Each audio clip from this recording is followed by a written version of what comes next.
Box, box, box.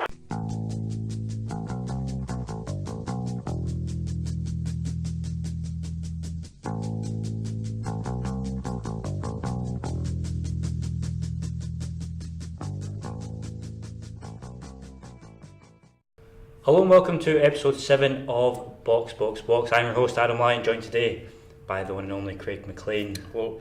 So this is going to be our Azerbaijan Grand Prix review, starting off with qualifying. Not a whole lot to talk about, just kind of following the trend of what's been going on the past couple of races, but the one important question still remains: what's gone wrong with Mercedes party mode? Where's it gone? Ferrari have developed it too, maybe, and Red Bull possibly as well. It's looking a lot tighter in qualifying as it is in the race, so Vettel getting pole obviously was important. I think that they are just a lot closer this year, all three teams. Predominantly Ferrari, who are, in my view, right now slightly ahead of Mercedes in terms of pace, over one lap and over a race distance. Yeah. So as for the race itself, usual chaos in Baku. First lap incidents, quite a few of them. The key one was Ocon and Raikkonen.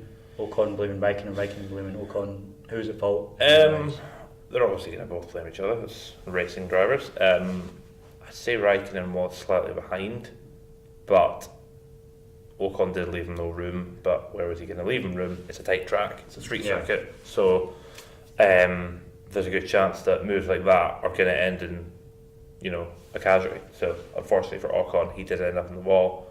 Raikkonen obviously go back to the pits and sort things out. It's not ideal for Ocon, he wouldn't like that to happen. But yeah, as you're saying, that was one of multiple kind of first lap incidents. There was the one with Sirotkin, Alonso, and Sainz, I think. Sainz was involved. There was another one where it was kind of a racing incident as well, though. Alonso was obviously heavily critical of Sirotkin. However, he was kind of squeezed and couldn't really go anywhere. So it's just, on a street circuit, you get incidents like that. On the first lap, there's a lot of cars all close together.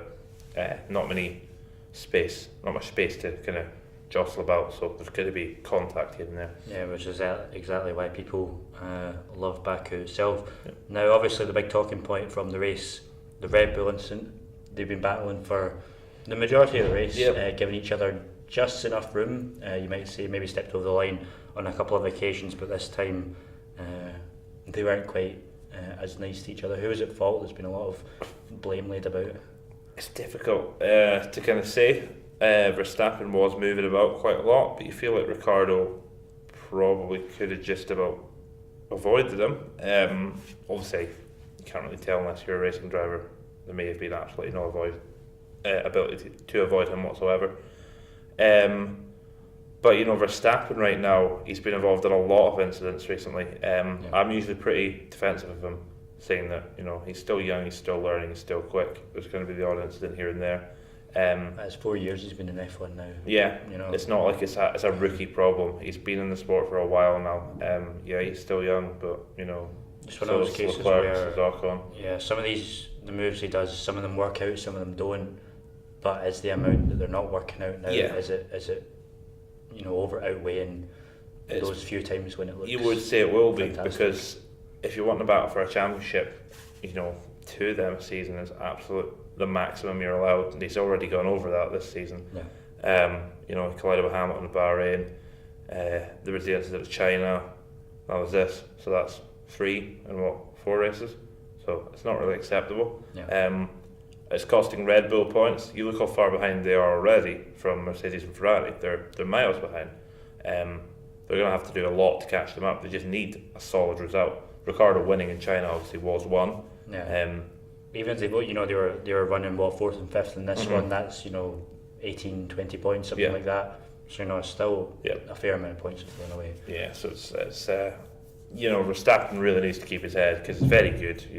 Like at the start of the weekend, Jos coming out and saying Max is going to keep his head this weekend, but he needs to actually prove it. You can't really just say that and then go and crash again. Yeah, it's not doing a lot for Ricciardo's mindset either. He's thinking, I don't want to be in a team with this guy who's absolutely not ruining my races. It's not going to help him stay at Red Bull. There's obviously rumours about him in Ferrari or Mercedes already, so you might see him at one of them next season. Yeah, definitely.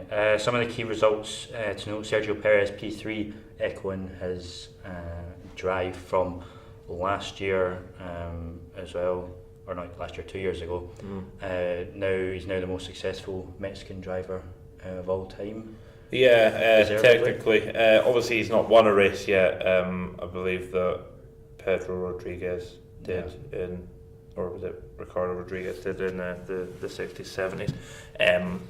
They weren't in F1 very, very long. With Sergio Perez, he's a solid driver. If he gets an opportunity for a podium, he usually does take it. So it's good to see that he has taken. Mr. Hulkenberg. Yes, unfortunately. With Perez, that's how many podiums is that now? 9, 10. So that's good going. You know, he's never really been part of season at McLaren, which was he didn't actually really challenge for podiums that much in that season. Oddly, he's never really been in a car that's been right at the front. So to get as many podiums as he has is quite impressive. You know, with Raikkonen possibly moving on next season, he'll possibly still be looking at Ferrari as well. If Ricciardo was to go to Ferrari, there'd be a seat open at Red Bull. Obviously, you know, you look at Gasly or Sainz, who's still on loan at Renault, but Perez has got to be a name that's in the hat as well. Still proves himself as a consistent driver. It's a good start to the season for him. Obviously, Force India have had a struggle. Ocon will be disappointed that he got knocked out at the start because it's a track where he could have gotten a good points finish at. 4 times Ocon's been eliminated now in his single-seater motorsport career, all within the first lap. So it's obviously start incidents that are only really causing it. He's still keeping that reliability good, but it's a good result for Perez. Massive result for Force India. 15 points was necessary considering they've had a struggled start to the season, and the midfield is going to be very tight this season, so that could make a lot of difference at the end. Definitely. Another excellent result from Fernando Alonso, although when he did limp back to the pits on 2 wheels, you were like, we thought it was game over for him after lap 1, so to finish P7 was really something quite special. So he claims that he thinks he was the only driver in the grid that could have done a race like that, and he might be right. To get up to P7, considering where he was really very impressive. It did help that only 13 people finished the race. Yes, it did help. There was a lot of incidents here and there, but I think Baku will be like that every year. I honestly do. I think it'll be a chaotic race every year. I said it from the first race wasn't the most exciting, but last year's race was brilliant, and I've defended the track ever since then. It does have its critics. It just has. It has an appetite for chaos, just the way it's designed, and I think that's a good thing because you need a race every season that just nobody can predict. Look at the 3 years we've been here. Stroll's with a podium, Perez has a podium. It's been carnage every time, which is good. Yeah, definitely. Another fantastic drive, Charles Leclerc getting more points for Sauber. So that's now both drivers got points this season. Yep, they've already eclipsed last season.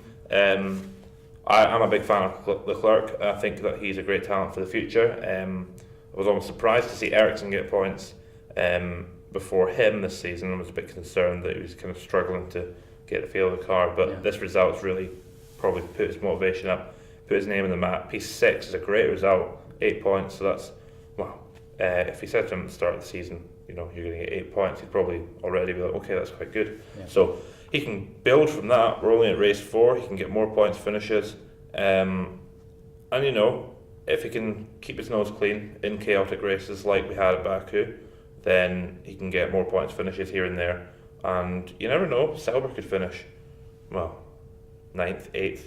They could pick up a couple of teams at the back that are just kind of performing carelessly. The results do prove that the Sauber's nowhere near as bad as we thought it might be. Absolutely not. They've Ericsson, the race he scored points in, it wasn't even that chaotic. He just drove well, good pace. Another first points for Brendan Hartley eventually in F1. That'll be a big confidence boost.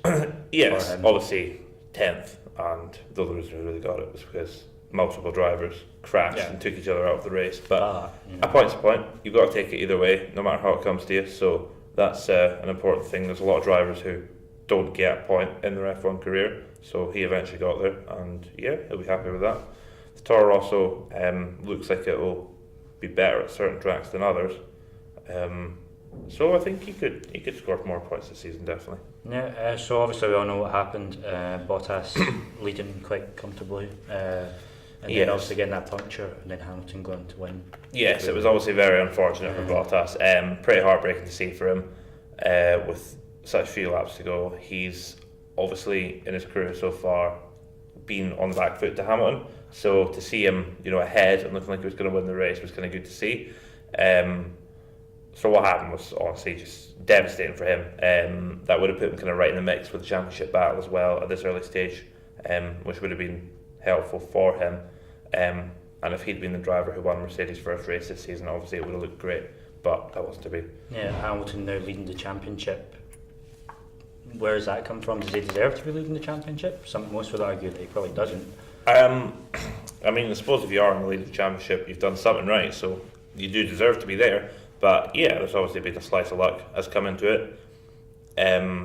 It's just been a bit of a mad start to the season. No drivers been able to really string together proper consistency. Yeah. You could say this is Hamilton's first lucky result. You could say at China he was on course to finish 6th, and then obviously got to move forward due to the Verstappen and Vettel incident, and just other bits and bobs here and there.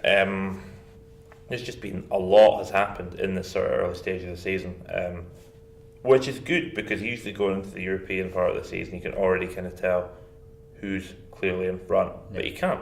It's sort of the first season since about 2013, I think, where at the kind of early stages before Vettel went clear in the Red Bull, it's really close. So it's good. You're going into every weekend, not certain which team's going to win, and that's exactly what you want. Yeah. Time for the awards. There could be quite a few of these. Driver of the day for you? I'd have to give it to Leclerc. As I say, I'm a big fan of him. I think he did very well in Formula 2, winning the championship in his first year. He's really proved himself as a driver, and it's good to see he's gotten his points finish so early on. Only raced 4 in his career, so to finish 6th is impressive. In previous point systems that still would have been a points finish. So to get off the mark this early on, great going for him. Yeah, I don't think you could argue with Leclerc, but obviously some special mentions to obviously Perez, to Sainz and to Alonso as well. Your disappointment of the day? Again, quite a few to choose from. I'd probably just say seeing Verstappen involved in an incident again, because you want to see him battling up at the front and overtaking drivers, but you want to see him not, colliding with them. Yeah. You just want to see him actually finish a race, which hasn't happened enough this season so far. So, yeah, it's disappointing to see again. So hopefully that'll sort itself out at Spain. The key question: do the Red Bull team, or should they have implemented team orders at some point in that race, or should they do going into the next few races, seeing it's proved that they can? They might feel the need to going into Spain, which is understandable. However, I don't think they should. They should only do it if the drivers are obviously in close combat on the track. Yeah. So we'll see where we are kind of going into Spain. But Verstappen has won in Spain before. That was his first Grand Prix victory. So hopefully that's a track that'll give him a bit of a confidence boost. But yeah, if it continues the way it's going, they're going to have to kind of find a way of making sure Verstappen doesn't do that again, because that's cost the team a lot of points. Yep, definitely. Great points as always. That was our Azerbaijan review. Join us next week for our preview for the Spanish Grand Prix. Thanks to Craig McLean. Thank you. I've been your host Adam Lyon, and Box.